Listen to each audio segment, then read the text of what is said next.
O God, the heathen have come! The ladies were singing in alteration, now three, now four, beginning a sweet psalmody, and weeping.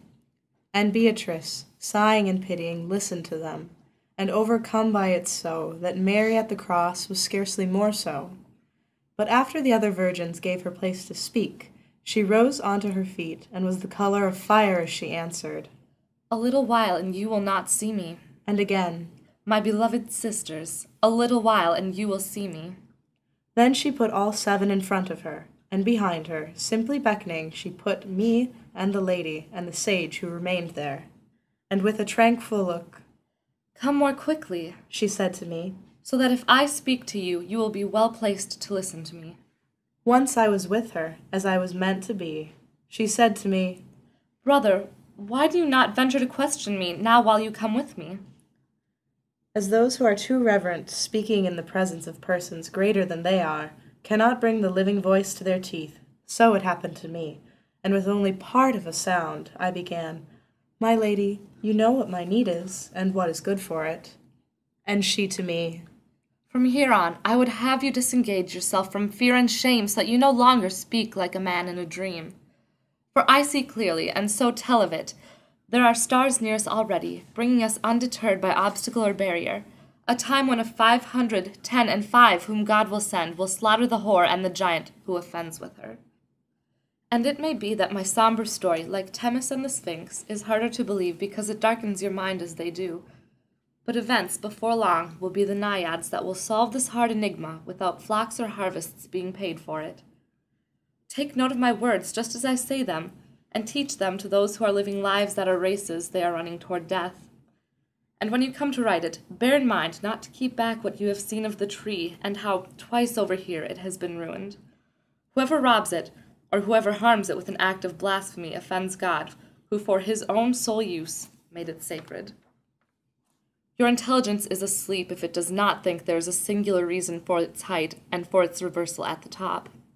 But since I see that your mind has been turned to stone and has acquired a stony hue, so that the light of my speech dazzles you, I would have you also carry it away within you, painted even if not written as solemn wreaths the pilgrim's staff, and for the same reason. And I, as wax under the seal, which does not alter the figure that is stamped into it, you are imprinted now upon my brain. But why is it that, longed for as they are, your words fly above my sight so far that the harder it peers, the more it loses them? So you may know, She said, that school which you have followed, and see whether it can follow with its doctrines the things that I say, and may see that your way is as far away from the divine as the earth is from that heaven which turns at the greatest height. Then I answered her, I do not remember ever having been estranged from you, nor is it something I feel the bite of conscience for.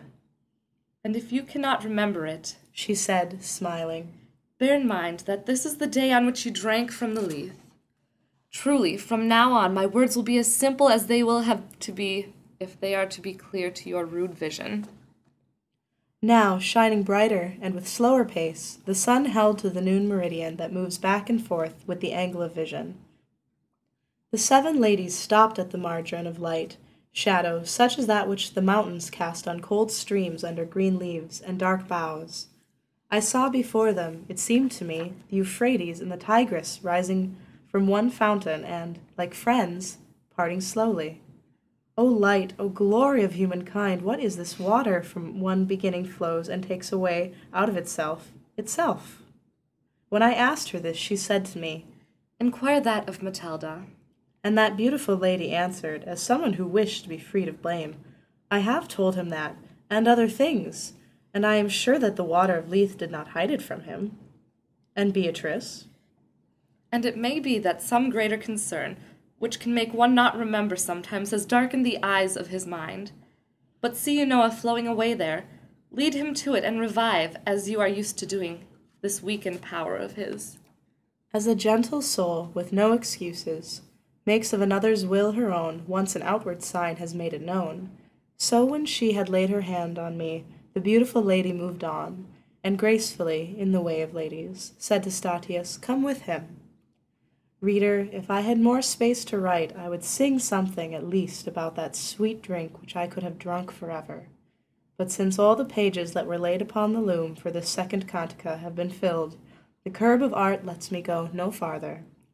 From the most sacred waters I returned, remade in the way that trees are new, made new again when their leaves are new, pure and ready to ascend to the stars.